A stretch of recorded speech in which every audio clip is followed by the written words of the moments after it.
زه یقیني یم که چېرته دا جنۍ ژوندی وې او دې اعلان کړی وې چې سبا به په پېښور کې په پلانکي ګراونډ کې زه تاسو سره ملاقات کوم، نو زما دا یقین دی چې په زرګونو ځوانان به چې دې ته راټول شوی وي. دا ځکه چې د دوی رشته هغه د هوس او د شهواتو ده. زموږ معاشره چې ده هغه بیماره شوې ده، زموږ ځوانان، زموږ پیغلې، هغوی ته چې دا بیماري لګېدلې ده او نن چې هغه مړه ده نو د هغې په جنازې باندې په شمار کسان ولاړ دي. نن سبا که چېرته موږ وګورو هر انسان هغه دا فکر او سوچ نه کوي چې زه دا څه خورومه، په دې باندې مانه الله راضي کېږي که نه. صرف د یو څو لایکونو یو څو فالورز دپاره او چې اکاونټ مخې ته لاړ شي موږ اخرت هېر کړی دی، موږ د الله غضب هېر کړی دی، موږ د الله نافرمانۍ کې دومره تللي یو، دومره د غفلت په خوب باندې ودي یو چې د هر څه موږ هېر کړي دي. زما ډېرو محترم ورونو، موږ ټول چې رب العالمین ته ګرځېدونکي یو، نو اوس نه چې دی ځان سره حساب وکړو مخکې د دې نه چې موږ سره حساب وشي.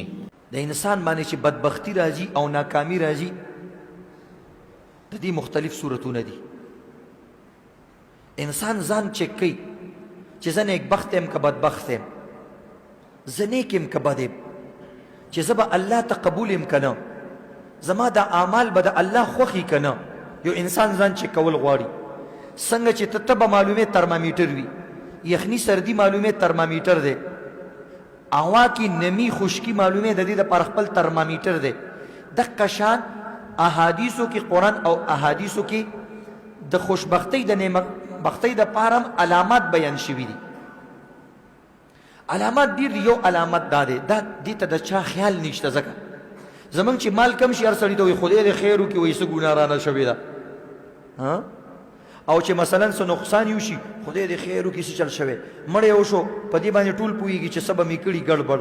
یو علامت درته عجیبه ښه چې دې ته د خلکو خیال نشته، یا دې ته د انسانو نظر او فکر نشته. هغه څه دی چې کله انسان الله بدبخته کوي، انسان الله رسوا کوي، د دې یو علامت دا دی د نیک کارونو صلاحیت او توفیق د ده نه سلب کی. دا یاد لرئ، دې ته د چا خیال نشته.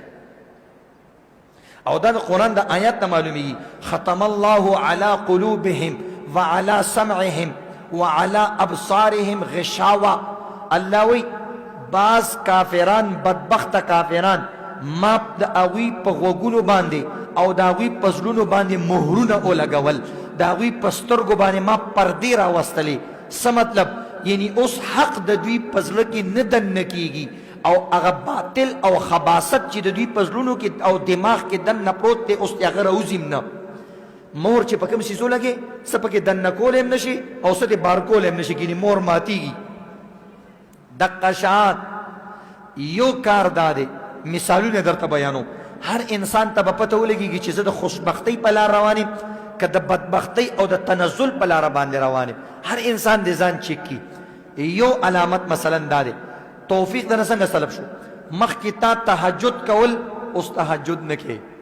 پوه شه چې دال میں کچھ کالا کالا ہے، حالات دې لګې دې خرابېږي، ولی تهجد نه کوي؟ یو خو دا د انسان بیمار شو، یو دا د انسان ډېر ضعیف شو. خیر دی، دا خو عذر دی د الله د طرف نه.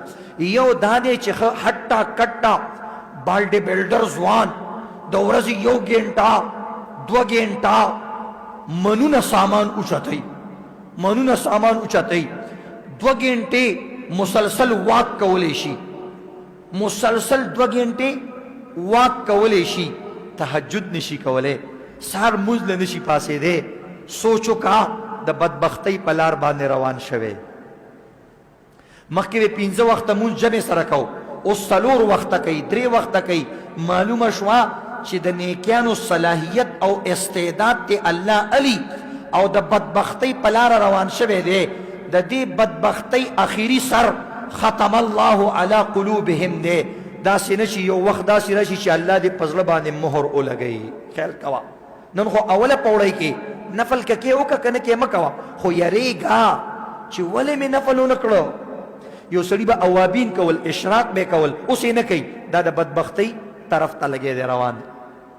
مخکې حج عمرې سره مینه وه اوس مینه نشته مخکې به تبلیغ کې هر کال چله لګوله اوس چله نه لګوي پته ولګېده د بدبختۍ په لار روان دی مخکې به ګشت له په زړه راتلو به اوس د ګشت اهتمام نه کوي مخکې به د ذکر مجلس لتلو طریقت لارې اختیاره کړې وه اوس یې پرېغوسته معلومه شوه چې د بدبختۍ په انیشل سټیج کې ابتدایي سټیج کې لګې دی داخل شوی دی دا یاد لرئ تر دې پورې که یو انسان مخکې تجارت کو تجارت کاروبار سره شوق سره تلو اوس کاروبار ته شوق ته نه چې دام د بدبختۍ علامت دی دا یاد لره ځکه تجارت کول مسلمان دپاره عبادت دی نو دا هغه کسانو تیار خورو ته ویم چې کوم تیار خواره دي او محنت نه کوي یا مخکې کو اوس یې نه کوي نو دا او ضرورت هم ورته شته یو خدای نه ضرورت نشته مال حال دله خدای درکړی خلاره خپه په خپه واړوه خو چې نه وس دسم نه لري بال بچم در په غاړه دی او کاروبار ته نه ځي په ټیم باندې نه بدبختۍ په لاره باندې روان شوی ځکه دام عبادت دی کمزوری شوي پکې نو دا یاد لري عزتمندو